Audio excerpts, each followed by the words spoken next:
Who is the big guy? We all know, we all think we know.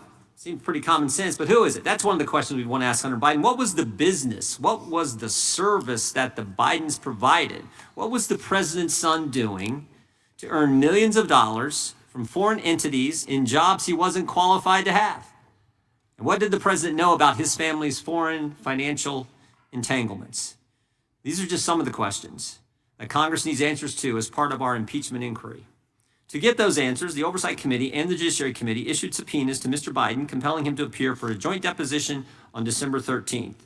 Mr. Biden came to the Capitol on December 13th, but did not come to the committees for that deposition. Instead, he staged a press conference in front of the Capitol. This flagrant disregard for Congress's constitutional oversight role clearly merits a citation of contempt. It's an open and shut case.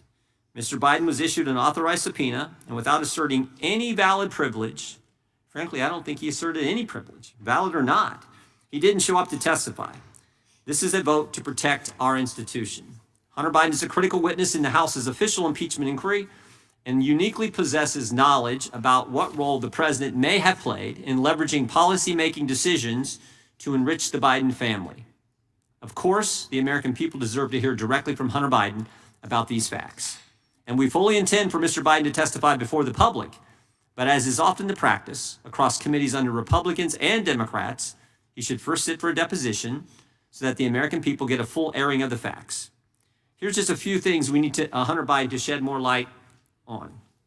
During a transcribed interview with the Oversight Committee, Devin Archer, longtime associate of Mr. Biden, described how President Biden was, quote, the brand, and was used to send, quote, signals of power, access, and influence to enrich the Biden family from foreign sources while he served as vice president.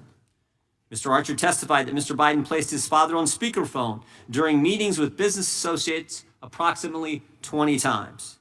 We know one of those calls was made on December 4th, 2015. On that date, while Hunter Biden was in Dubai with Burisma executives Mr. Zolochevsky and Mr. Bazarski, they asked Hunter Biden to help alleviate the pressure they were under from the prosecutor in Ukraine. According to Mr. Archer, after that request was made, Hunter Biden, quote, called his dad. We know that a year after Hunter Biden was put on the board of Burisma, Vice President Biden attended a dinner at Cafe Milano on April 16th, 2015 with Mr. Bazarski and Hunter Biden and Devin Archer. Devin Archer, who was also on this Ukrainian energy company's board. What then Vice President Biden did with Burisma is the blueprint for how this whole influence peddling scheme worked. There are four fundamental facts about the Biden's involvement with this company. Fact number one, Hunter Biden was put on the board of Burisma's board of directors of Burisma and made millions of dollars. Fact number two, Hunter Biden was not qualified to be on the board. Not my words. He said so himself in an interview on ABC News. Fact number three, Burisma executives asked Hunter Biden to help alleviate the pressure they were under from the prosecutor in Ukraine. Fact number four, Vice President Biden used his official position to hold up American tax dollars going to Ukraine until that pressure was off Burisma. He conditioned the release of funds on the firing of the prosecutor who was applying the pressure to the company that his son sat on the board of. And these facts are corroborated with the confidential human source who told the FBI and was recorded in the 1023 form.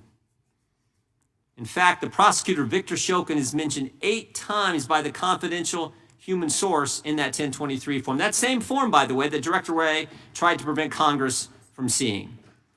Confidential human source said Burisma hired Hunter Biden to protect us through his dad from all kinds of problems.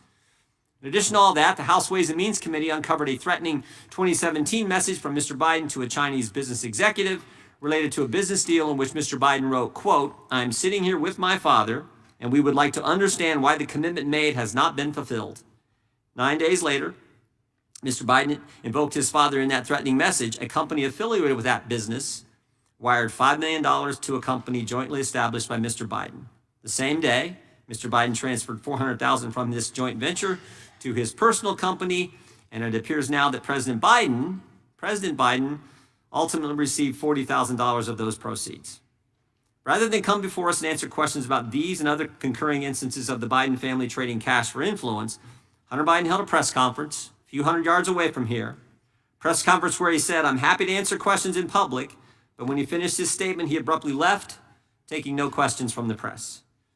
We have no choice but to hold Mr. Biden in contempt, and I would encourage a yes vote.